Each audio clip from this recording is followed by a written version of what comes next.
Gue ada satu tips gampang banget untuk pilih kursi kerja yang pas sama kebutuhan kita. Ini berdasarkan dari pengalaman pribadi gue aja ya, coba-cobain kursi yang sudah pernah gue review juga. Jadi satu tips itu adalah kalian harus tahu dulu nih kursi kerja itu punya dua archetype ya kita bisa bilang, atau fundamental bentuk dari si kursinya itu sendiri. Ini udah sering gue mention sebenarnya ketika gue review kursi kerja, ada kursi kerja yang memang default duduknya itu tegak banget, ada yang memang agak senderan ke belakang atau agak leaning ke belakang. Simpelnya gue akan kasih contoh bentuknya gimana kalau misalnya duduk di kursi kerja yang tegak atau yang upright, dan gimana duduk di kursi kerja yang agak senderan, agak santai atau namanya leaning backward. Masing-masing dari dua jenis archetype kursi ini tuh ada tujuannya, ada pasarnya juga. Gue adalah orang yang suka duduk di kursi yang upright lah, yang tegak banget gitu untuk kerja, fokus kerja itu enak banget menurut gue. Terutama ketika gue lagi kerja yang serius kayak nge-script, nyari ide konten, olah idenya jadi sebuah konten, nah itu gue butuh banget yang emang fokus. Dan gue bisa duduknya tuh lama banget soalnya ketika lagi nge-script. Nah untuk penggunaan kursi yang leaning backward sebenarnya gue jarang banget pakai secara lama ya. Kasus-kasus ketika gue lagi kerja yang gak terlalu serius, gak kayak lagi nge-script gitu, misalnya lagi milih-milihin foto, milih-milihin footage, terus list shoot untuk b-roll, nah gue tuh bisa tuh pakai kursi yang leaning backward gitu.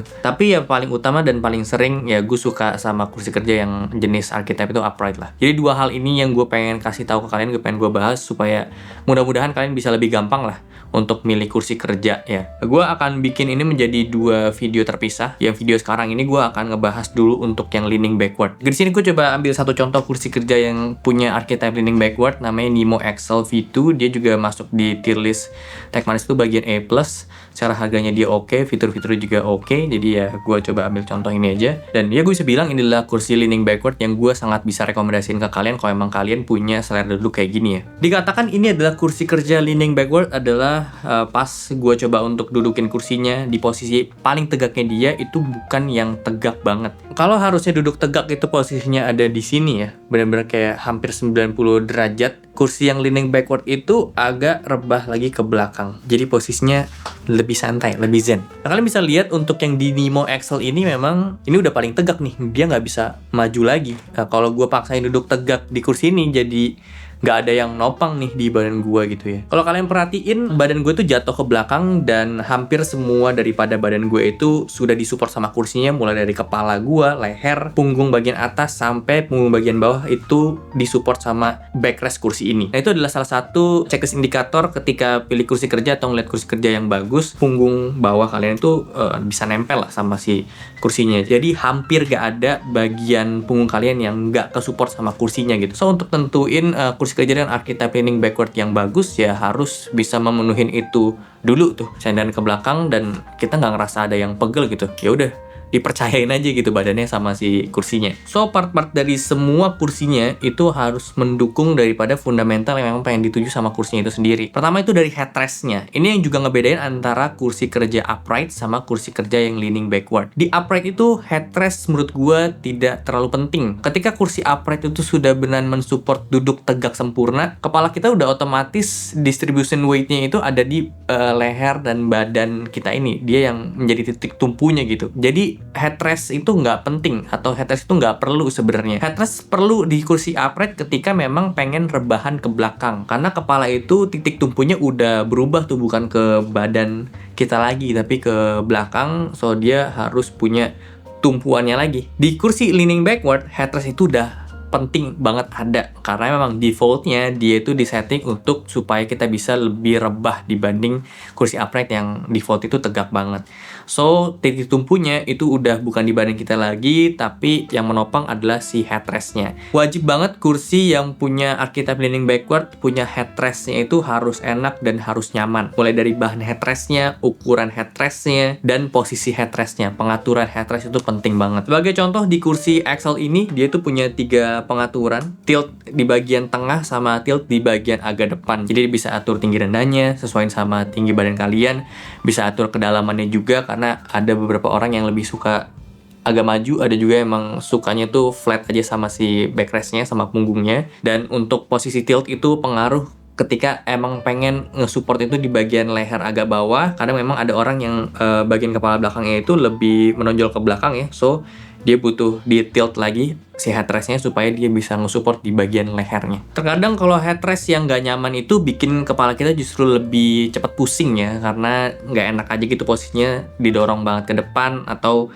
dia itu nggak pas posisinya, itu nggak disupport di bagian leher belakang ya. Nah itu kursi-kursi yang perlu dihindarin. Jadi ketika kalian cobain kursi terus ngerasa kepala kalian tuh jadi lebih cepet pegel, lebih cepet pusing, nah berarti headrestnya tuh kemungkinan besar bermasalah. Terus secara kelebaran dari headrest juga itu penting supaya kalian juga punya ada ruang gerak kalau mau stretching ke kanan kiri ya, atau kalau kalian mau sedikit power nap di kursinya, itu cari headrest yang emang punya lebar itu cukup lah buat kalian nengok ke kanan atau kiri. Part selanjutnya itu ada di backrest, dan ini adalah part yang sangat krusial untuk sebuah kursi leaning backward. Udah pasti kalau kalian lihat secara visual kursinya berdiri sendiri nih, misalkan di showroom atau ngeliat di marketplace, kalau kalian lihat pakai mata kalian dia itu udah nggak terlalu 90 derajat, agak ngebuang ke belakang, nah itu biasanya dia udah bisa dikategorikan sebagai kursi leaning backward. Kalau kalian punya kesempatan untuk cobain kursinya, cobain aja. Terus yang tadi gue bilang, harus duduk dan rasain kira-kira ada gak bagian punggung kalian itu yang gak kena atau nggak disupport sama si backrestnya. Kalau kalian ngerasa udah semuanya tersupport, nggak ada lubang, nggak ada gap antara punggung sama backrestnya, sudah besar kemungkinan kalau kursi itu kursi yang bagus, kursi yang oke, kursi yang cocok untuk dikategorikan sebagai leaning backward dan kalian pilih kursinya. Terus rasain juga lumbar supportnya. Memang ada tipe orang yang suka lumbar supportnya kerasa banget, ada yang biasa aja, atau ada yang di tengah-tengah. Jadi penting untuk cari tahu juga lumbar support itu nyaman atau enggak. Akan lebih mudah untuk rekomendasiin orang dengan model lumbar support yang memang udah nyatu sama backrest. Jadi bukan yang kepisah-pisah gitu, karena dengan jenis lumbar support kayak gini itu meminimalisir ada gap. Nah, dengan jenis lumbar support yang nyatu sama backrest, besar kemungkinan itu lebih aman lah dipakainya. Kecuali kalau misalkan emang punya kebutuhan khusus terhadap lumbar support, biasanya yang gue tahu kalau ada penyakit-penyakit punggung, lumbar supportnya itu harus yang stabil, harus yang bisa ngejaga kalian, harus yang beneran kerasa banget, dan itu bisa gue rekomendasiin kayak mungkin yang ada sayap di sampingnya supaya kalian bisa beneran terjaga si lumbarnya dan nggak bisa kemana-mana gitu. Tapi kalau kalian dirasa nggak perlu lumbar support yang gimana-gimana gitu ya, cukup yang kayak gini aja, dan gue pribadi juga lebih cocok yang kayak gini, lebih aman yang kayak gini, ya bisa pilih yang modelnya nyatu aja sih. Lebih aman lah intinya kalau yang modelnya nyatu ke backrest tuh. Tinggal cari aja ada pengaturan lumbar support untuk ke atas bawah supaya ini bisa menyesuaikan juga dengan tinggi badan kalian ya. Jadi bisa di-adjust, mau yang lebih kerasa itu bisa dikeatasin, lebih nampol, atau mau biasa aja bisa dikebawahin, atau posisinya juga bisa di-adjust. Dan penting juga untuk lihat lumbar support yang ada paddingnya atau ada empuk-empukannya. Si Excel ini juga ada, itu bisa masuk ke checklist kategori lah intinya. Part selanjutnya adalah mekanik atau mekanisme di bawah kursinya yang menentukan supaya kalian tuh bisa rebah atau enggak ya. Di kursi upright sama leaning backward juga sebenarnya ini penting untuk diperhatiin sih ya. Gue pribadi akan lebih mudah untuk putusin ini mekanik enak atau enggak ketika disenderin itu nggak ada gapnya lagi. Ada beberapa kursi yang bisa di lock, ada yang enggak kan ya. Kursi yang bisa di lock itu menurut gue akan lebih bagus, bisa dikunci gitu di posisi yang emang kita pengen tentuin. Paling tegaknya itu bisa di lock kayak si Excel ini, atau ketika kita mau rebah itu juga bisa di lock di posisi tertentu.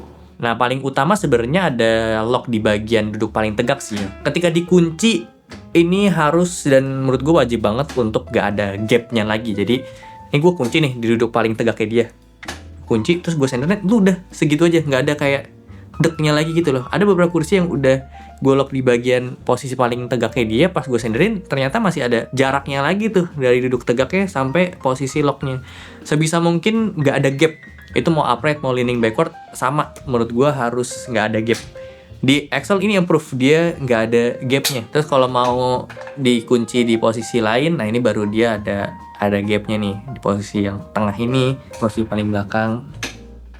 Posisi lock ketika lagi rebah atau lagi leaning itu juga penting sih sebenarnya, tapi gue lebih mengutamakan ngelihat dulu ketika lagi lock di posisi paling tegaknya itu ada gap atau enggak sih. Terus jenis mekanik juga penting ya, ada beberapa jenis mekanisme di kursi kerja kayak contohnya back tilt, synchronous yang paling sering, atau cuman seat tilt doang, knee tilt juga ada. Gue itu paling suka dan paling nyaman untuk rekomendasi adalah synchronous yang 2:1, jadi kalau kita rebah udah paling full, kursinya itu cuma ngangkat setengahnya doang. Nah itu enak karena lebih nyaman aja gitu. Posisi duduknya itu kita nggak berubah, bisa tetap dijaga. Jadi ketika kursinya kita rebahin, badan kita itu nggak kayak ketarik ke bawah. Jadi harus memang ada di posisi ini. Kalau ada kursi kerja ketika direbahin, terus posisi kaki kalian juga jadi nggak nyaman, terlalu ke-push ke atas, atau mungkin jadi posisinya jenisnya rocking gitu ya. Nah itu juga gue kurang suka sih ya. Part selanjutnya juga penting banget adalah armrest untuk mendukung sebuah archetype kursi kerja yang leaning backward. Armrest yang nempel ke sender itu juga penting banget, karena yang gue perhatiin dan harusnya ya ketika kalian emang suka dengan jenis kursi archetype leaning backward, kalian tuh akan lebih sering duduk santai, relax. Makanya kalian carinya itu kursi yang lebih bisa ada ayunan-ayunan ke belakangnya. Nah ketika kalian mengayun ke belakang atau lagi leaning ke belakang, itu penting banget untuk tangan kita tetap bisa nyatu sama si badan atas kita, which is emang jenis kursi yang punya armrest nyatu sama sandarnya ini adalah kombinasi pas banget untuk sebuah kursi leaning backward. Dengan armrest yang satu sama sandaran gini juga posisinya dia akan lebih condong ke belakang, jadi lebih dekat sama badan buat kita duduk di meja juga lebih enak untuk sejajarin sama mejanya, supaya badan kita juga lebih dekat ke meja. Dan untuk aturan kelebaran juga sebenarnya itu penting. Nah di Nimo XL ini dia tuh udah 3D, sayangnya dia belum ada pengaturan kelebaran, belum 4D, tapi gue bisa pakai model pivotnya di gini untuk gue kerja sih. Jadi 4 part itu yang harus diperhatiin ketika pilih kursi kerja, mau yang leaning backward atau yang upright. Intinya leaning backward sama upright itu bukan bagusan yang mana, tapi lebih cocokan yang mana sama selera duduk kalian. Dikatakan bagus atau enggaknya itu ya harus satu visi, harus satu tujuan tuh dari si kursinya itu ya. Ketika udah tahu kursi kerjanya itu bentuknya atau tipenya itu adalah upright, ya berarti semua partnya tadi tuh harus mendukung tuh kalau dia tuh upright. Begitu juga dengan kursi yang leaning backward, ketika udah lihat kursi leaning backward ya armrest, headrest, backrestnya itu juga harus ngesync untuk nge-support dari archetype kursinya itu sendiri. Untuk part-part lainnya kayak joknya ya gue sih harus molded lah minimal banget supaya lebih awet, lebih nyaman juga, ada feedbacknya, nggak gampang kempes. Secara looks juga harus oke juga tentunya. Kursi kerja minimalis gue sukanya, nggak banyak mekanik yang kelihatan, simple banget, gue sukanya kayak gitu. Terus ada bungkusan di bagian bawahnya juga itu nambahin estetika dan keseriusan dari kursinya juga. Gas lift juga penting untuk cari yang minimal banget, kelas 3, kelas 4 itu lebih bagus lagi. Ada sertifikasi BIFMA itu lebih ada bonus lagi ya. Biasanya itu lebih teruji. Buat kalian-kalian yang memang punya berat badan ekstra ya itu penting untuk perhatiin si gas liftnya ya. Untuk wheelbase di Nimo XL ini dia udah pakai yang metal molded. Sebenarnya gue udah sering sampein juga kalau yang nylon molded pun gue pribadi nggak masalah. Yang penting bukan yang PU ya, yang plastik ember banget gitu, karena itu lebih riskan, lebih rentan dibandingin nylon molded. Kalau misalnya metal tapi welding yang las-las itu gue cenderung nggak suka karena biasanya berisik. Jadi mending yang molded metal aja kayak gini, tapi biasanya harganya jadi lebih mahal, tapi memang kelihatan lebih premium sih. Terus ukuran wheelbase juga penting di 70 cm. Ini semua kursi harus kayak gitu sih menurut gue supaya lebih nyaman, lebih safety juga. Dan untuk caster wheel ya pakai yang 6 mm lah, dan udah harus silent kayak gini. Jadi itu yang bisa gue jelasin terhadap kursi dengan archetype leaning backward. Yang gue ambil contoh adalah Nimo XL yang memang to be honest ya, untuk dihargai dia dan untuk gue pilih sebagai leaning backward yang gue rekomendasiin dengan harganya, dengan dapat tier list A+, ya si Nimo ini sih. So segitu aja untuk video kali ini. Semoga bantu kalian terhadap memilih kursi kerja yang cocok sama selera kalian ya. Gue Okto, kalau suka like, comment, subscribe. Gue lupa. Ya udah, sampai ketemu di video. Bye bye.